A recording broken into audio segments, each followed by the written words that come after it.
आमे केवल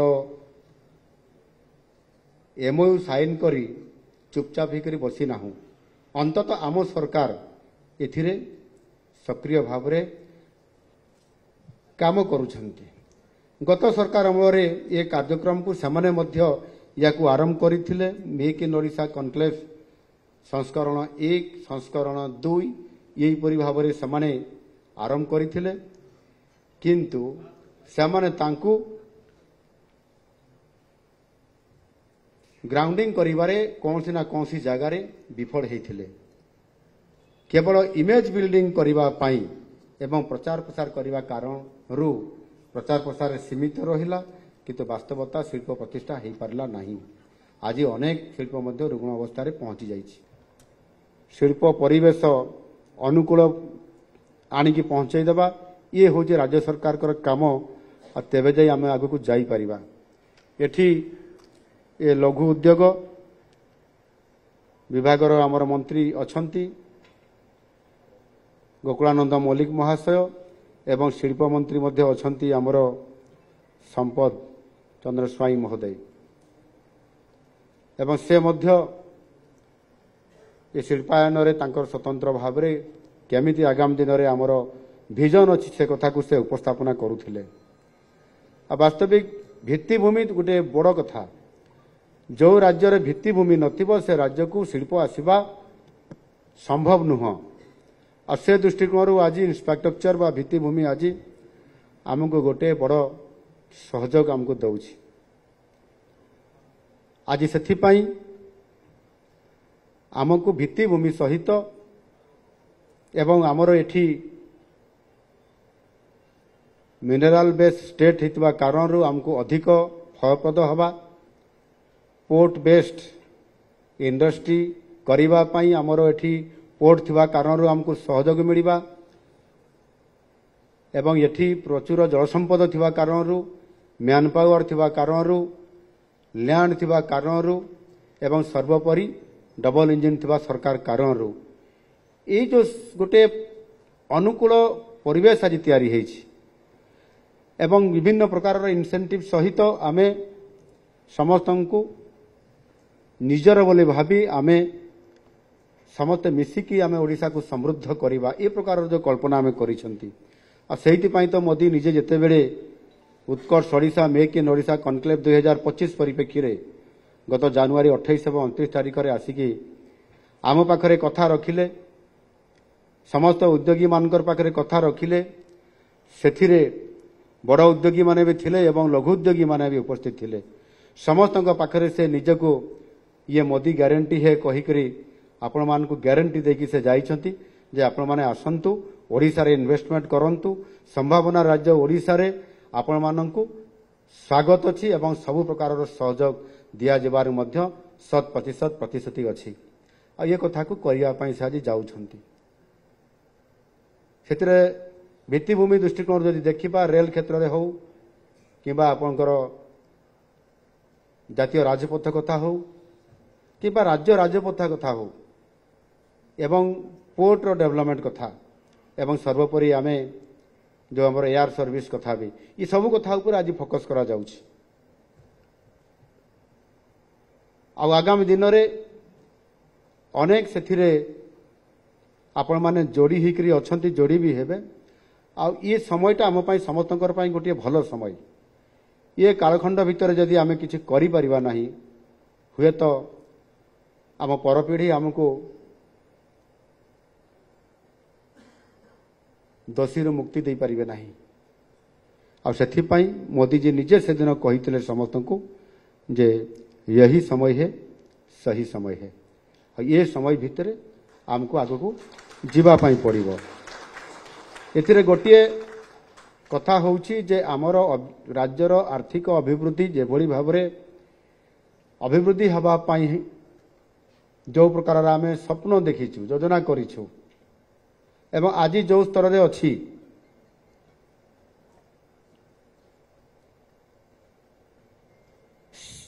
आगो को जदि आमे 500 बिलियन अमेरिका आर्थिक स्थिति डॉलर रे आमे आनिबा पाई हेले आमको 10% पर्यंत ଅଭିବୃଦ୍ଧିରେ ବୃଦ୍ଧି କରିବା ପାଇଁ ପଡ଼ିବ, ଅଭିବୃଦ୍ଧିରେ ଆଣିବା ପାଇଁ ପଡ଼ିବ। 10%ରୁ ଉର୍ଦ୍ଧ୍ୱ ଆଣିବା ଏତେ ସହଜ କଥା ନୁହଁ, କିନ୍ତୁ ଆମର ଇଚ୍ଛାଶକ୍ତି ଆଗରେ ନିଶ୍ଚିତ ଭାବରେ ଆମେ ତାକୁ ଜୟ କରିପାରିବା। କିନ୍ତୁ ଗୋଟିଏ କଥା ଏଥିରେ ଅଛି ଯେ ଆଜି ବି ଆମ ଓଡ଼ିଶାରେ 100ରୁ 60 ଜଣ ଲୋକ 60% ଲୋକ କୃଷି ଉପରେ ନିର୍ଭର କରନ୍ତି ଏବଂ ସେହି କୃଷକମାନଙ୍କ ଭିତରୁ ବା ଅନ୍ନଦାତାମାନଙ୍କ ଭିତରୁ 100ରୁ 82 ଜଣ ଲୋକ ହେଉଛନ୍ତି କ୍ଷୁଦ୍ର ଏବଂ ନାମମାତ୍ର ଚାଷୀ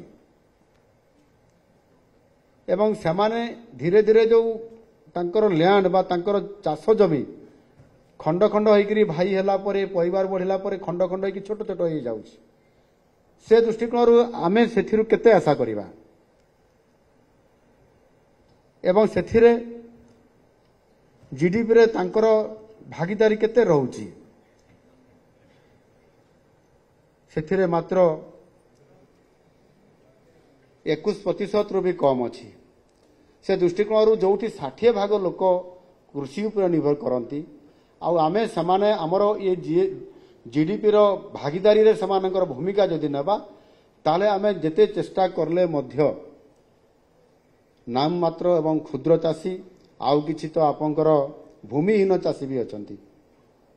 ଆଜି ସେମାନଙ୍କୁ ଆମେ ବିଭିନ୍ନ ପ୍ରକାରର ଆର୍ଥିକ ପ୍ରୋତ୍ସାହନ ଆର୍ଥିକ ସହଯୋଗ ଆମେ କରି ଆସୁଛୁ ସତ, ସେ ସୁଭଦ୍ରା ଯୋଜନାରେ ହେଉ, ସେ ଆପଣଙ୍କର କୃଷକ ସମୃଦ୍ଧି ଯୋଜନାରେ ହେଉ ବା ଆମେ ଅନ୍ୟାନ୍ୟ ବିଭିନ୍ନ ପ୍ରକାରର ଯୋଜନା ମାଧ୍ୟମରେ ସେମାନଙ୍କୁ ଆମେ ସମସ୍ତ ପ୍ରକାରର ଆର୍ଥିକ ପ୍ରୋତ୍ସାହନ ସୁବିଧା ସୁଯୋଗ ଦେଇ ଆସୁଛୁ। ତଥାପି ଆମେ ଏ 60% ଲୋକଙ୍କୁ ଯଦି ଆମେ ସେମାନଙ୍କୁ ଏ ସାଧାରଣ କୃଷି କାର୍ଯ୍ୟରୁ ଯଦି ତାଙ୍କୁ ଟିକେ ଆମେ କ୍ରପ୍ ଡାଇଭର୍ସିଫିକେସନ୍ ନ କରିପାରିବା ଏବଂ ତାହା ସହିତ ଆମେ ଯଦି ଦେଖିବା ସେଥିରେ ଇଣ୍ଟିଗ୍ରେଟେଡ୍ ଫାର୍ମିଂ ସିଷ୍ଟମକୁ ଯଦି ସେମାନଙ୍କୁ ସେଆଡ଼କୁ ନ ନେବା ତାହେଲେ କେବେ ବି ଆମେ ଏମାନଙ୍କର ଜିଡିପିର ଅଭିବୃଦ୍ଧିକୁ ଆମେ କରେଇ ନ ପାରିବା। ତାହେଲେ ଆମେ ଏ 500 ମିଲିୟନ ଆମେରିକୀୟ ଡଲାରର ଯେଉଁ ଅର୍ଥନୀତି କଥା କହୁଛନ୍ତି ହୁଏତ କେଉଁଠି ଆମେ କେଉଁ ହଡର୍ସ ଭିତରେ ପଡ଼ିଯାଇପାରନ୍ତି କିମ୍ବା ଆମେ ଅଟକି ଯାଇପାରନ୍ତି। ଆଉ ସେ ଦୃଷ୍ଟିକୋଣରୁ ଆଜିର ଆବଶ୍ୟକତା ବହୁତ ଅଛି। ଆଉ ସେଥିପାଇଁ ଏଠି ଆମର ଯେଉଁ ଲଘୁ ଉଦ୍ୟୋଗ ମନ୍ତ୍ରୀ ଅଛନ୍ତି ଗୋକୁଳା ବାବୁ, ତାଙ୍କ ପାଖରେ ଆଉ ଗୋଟିଏ ବିଭାଗ ବି ଅଛି, ସେଇଟା ହେଉଛି ମତ୍ସ୍ୟ ଓ ପ୍ରାଣୀ ସମ୍ପଦ ବିଭାଗ। ଆଉ ତାଙ୍କୁ ଆମର ଅନ୍ୟ ତାଙ୍କର ବନ୍ଧୁମାନେ ତାଙ୍କୁ କହିଥାନ୍ତି ଯେ ସେଇଟା ହେଉଛି ତାଙ୍କ ବିଭାଗ ହେଉଛି ଉଡ଼ନ୍ତା ଚଳନ୍ତା ଆଉ ବୁଡ଼ନ୍ତା ବିଭାଗ। ଉଡ଼ନ୍ତା କହିଲେ ପକ୍ଷୀ ଆକାଶରେ ଉଡ଼େ, ବୁଡ଼ନ୍ତା କହିଲେ ମତ୍ସ୍ୟ ପାଣିରେ ସେ ବୁଡ଼ିବ, ଆଉ ଚଳନ୍ତା କହିଲେ ସେ ଯେଉଁ ପ୍ରାଣୀ ସମ୍ପଦ। ତ ଏ ବିଭାଗ ତାଙ୍କ ପାଖରେ ଅଛି ଏବଂ ସେ ବି ବଡ଼ ଖୁସିରେ ତାକୁ ଗ୍ରହଣ କରନ୍ତି ଏବଂ ସେଥିରେ ମଧ୍ୟ ଅନେକ ପ୍ରକାରର ଆମେ ଯେଉଁ ଚାଷୀ କଥା କହୁଛନ୍ତି ଧାନ ଚାଷ ହେଲେ ଆମର ଆଉ କିଛି ନାହିଁ, କିନ୍ତୁ ଆମକୁ ଯେଉଁ ମିଶ୍ରିତ କୃଷି କଥା କହିବା ବା କ୍ରପ୍ ଡାଇଭର୍ସିଫିକେସନ୍ କଥା କହିବା ବା ଇଣ୍ଟିଗ୍ରେଟିଭ୍ ଫାର୍ମିଂ କଥା ମୁଁ କହୁଛି, ସେଥିରେ ଜଡ଼ିତ ହୋଇକରି ଅଛି। ଜଣେ ଚାଷୀ ଧାନ ଚାଷ କଲା ପରେ ବି କୁକୁଡ଼ା ରଖିବ, ଗୋପାଳନ କରିବ, ଯେଉଁଥିରେ ଦୁଗ୍ଧ ଉତ୍ପାଦନ କରିବା ପାଇଁ ତା ପାଖରେ ସେ ପ୍ରକାରର ଆନୁଷଙ୍ଗିକ ବ୍ୟବସ୍ଥା କରାଯିବ ଏବଂ କ୍ରପ୍ ଡାଇଭର୍ସିଫିକେସନ୍ ଭିତରେ ଆପଣଙ୍କର ତେଲ ଜାତୀୟ ଫସଲ କରିବ, ଅର୍ଥାତ୍ ବିଭିନ୍ନ ପ୍ରକାରର ସେ ତେଲ ଉତ୍ପାଦନ କରିବା ପାଇଁ ଯେଉଁ ଶସ୍ୟ ଏବଂ ତା ସହିତ ମଧ୍ୟ ଆପଣଙ୍କର ଡାଲି ଜାତୀୟ। ଆଜି ଡାଲିର ଅଭାବ ଅଛି ଓଡ଼ିଶାରେ, ଆମେ ବାହାରୁ ନ ଆଣିଲେ ଡାଲି ଖାଇପାରିବା ନାହିଁ। ତେଲ ବି ମଧ୍ୟ ଆମେ ଏକ୍ସପୋର୍ଟ କରିକି ଆଣୁଛନ୍ତି, ବାହାର ଦେଶରୁ ଆମେ ଆଣୁଛନ୍ତି, ଆମର ସେତିକି ପ୍ରଡକ୍ସନ୍ ଆମ ସ୍ତରରେ ଆମେ କରିପାରୁନାହାନ୍ତି। ଆଳୁ ବି ଆମେ ଆଜି ୱେଷ୍ଟବେଙ୍ଗଲରୁ ନ ଆସିଲେ ଆମେ ଆଳୁ ପାଇପାରୁନାହାନ୍ତି। ଏ ପ୍ରକାରର ଯେଉଁ ପରିସ୍ଥିତି ଆଜି ଅଛି, ଆମେ ବଳକା ରାଜ୍ୟ ହିସାବରେ କେଉଁଥିରେ ଅଛନ୍ତି? ବିଗତ 24 वर्ष 30 वर्ष भितर शासन भितर बड़का राज्य हिसाब रे आमे आज कौन थे आम से स्तर को पहुंची पारि नाहंती आ से दृष्टिकोण आमर अभिवृद्धि एवं कृषकर भूमिका एवं सही अनुसार जो भाव में कृषकर जो क्षति होता ताकू भरणा करने विगत सरकार मैंने ध्यान दे नथिले जो कि एमिति परिस्थिति आसीला से चाषीटीए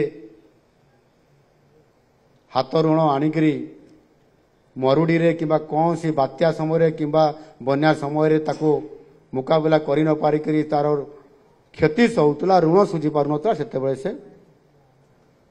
आत्महत्या करने पछौ नथिला।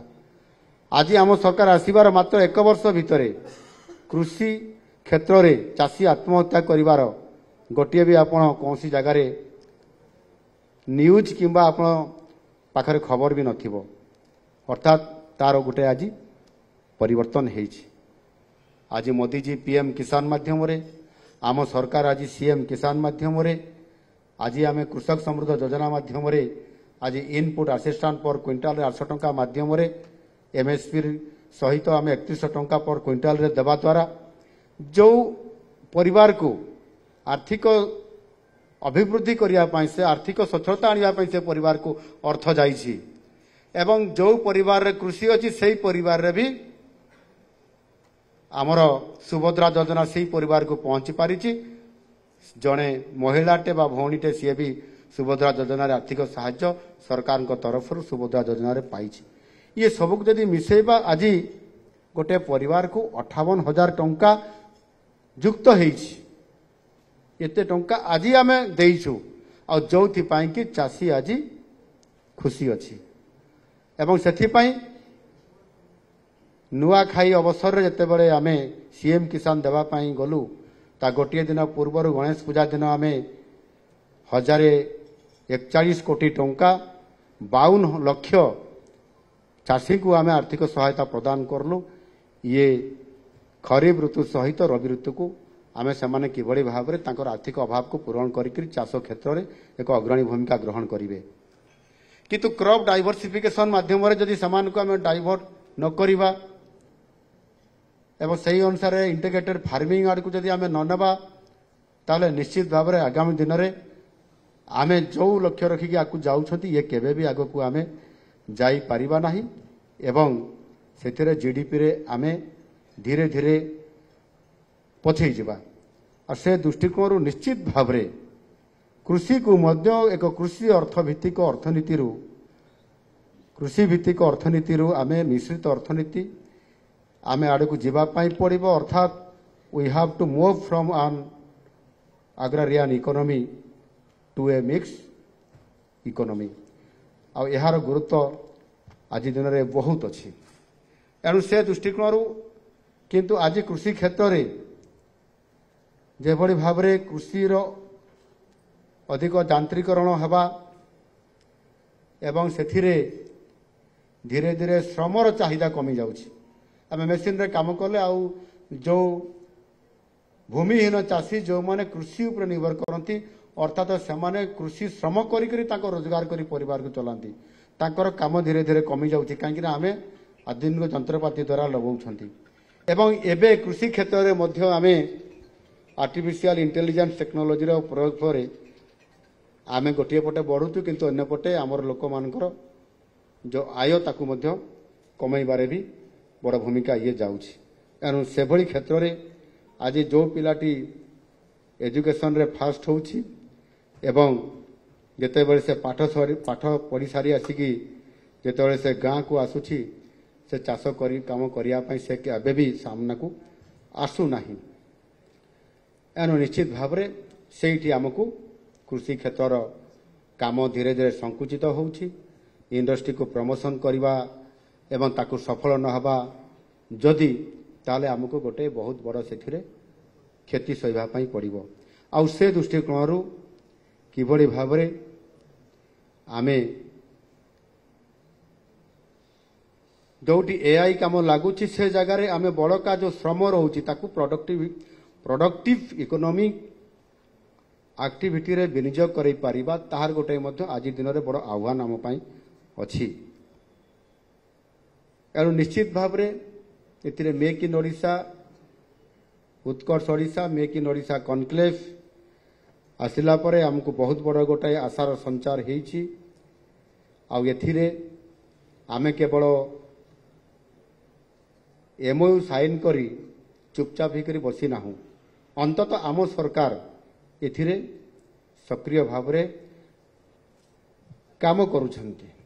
गत सरकार अमल ये कार्यक्रम को सेमाने मध्य याकू आरंभ करथिले। मेक इन ओडिशा कनक्लेव संस्करण 1 संस्करण 2 यही परि भाव में सेमाने आरंभ करथिले, किंतु सेमाने तांकू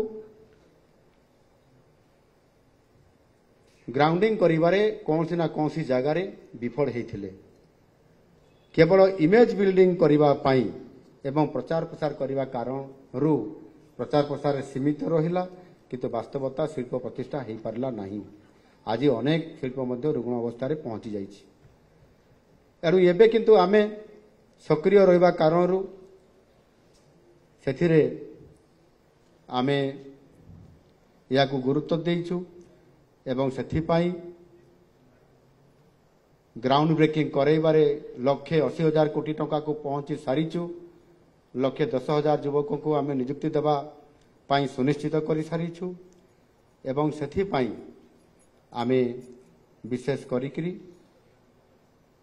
चलित बजेट रे मध्य आमे सेथिपाई 65,012 कोटी टंकार प्रावधान करिसंती, जो कि आमे केवल पुंजी पाई खर्च करिया पाई। आउ सेथिपाई राज्य ये जो खर्च हम ताहा राज्य जीडीपी रो प्राय 6.1% हम, जार अनुपात बोध हुए जदि आप तुलना करेंगे अन्य राज्य सहित जे आमर जो पुंजी खर्च हम कैपिटल एक्सपेंडिचर हम से आमे जो पैसा खर्च करूँ जो 65,012 कोटी टंका यह समग्र देश में सर्वाधिक अटे। से दृष्टिकोण एठी डबल इंजिन सरकार मु कहूली। आज आमे विभिन्न प्रकल्प आमे करूचु, केंद्र सरकार हमको साहाय्य करुचंती। पाखापाखि 1,00,000 कोटी टंकार रेल रे विकास, प्रति रेल लाइन को आमे ताहार काम को कंप्लीट करने सहित ताकू डबल लाइन रु ट्रिपल लाइन एवं 4 लेन पर्यंत करा जिबा पाई एवं राजपथर विकास करिया क्षेत्र में मध्य आज ये क्षेत्र में आमे बहुत आगो को आज बढ़ीचु। गत जो आमर कैबिनेट होता केन्द्र में बड़ सौभाग्यर कथा आमको जो रिंग रोड कथा आमे प्रस्ताव देइतिलु केन्द्र को। खर्दार आगरे जो रामेश्वर अच्छी सेठारु आमको जो चौद्वार कटक परे जो टांगी अच्छी टांगी पर्यंत सीए आपंकर बांकी पट देकरी जो जीव से 111 किलोमीटर एभली एक रास्ता को 8,800 कोटी टंकार जो केंद्र सरकार अनुमोदन करिसेंती केंद्र कैबिनेट रे। ये होची राज्यर भित्तिभूमि क्षेत्र रे, अर्थनैतिक क्षेत्र रे, आईटी सहित इंडस्ट्री को अभिवृद्धि करने गोटे आगामी दिन में बहुत बड़ा हमको गोटे शक्ति जोगेब।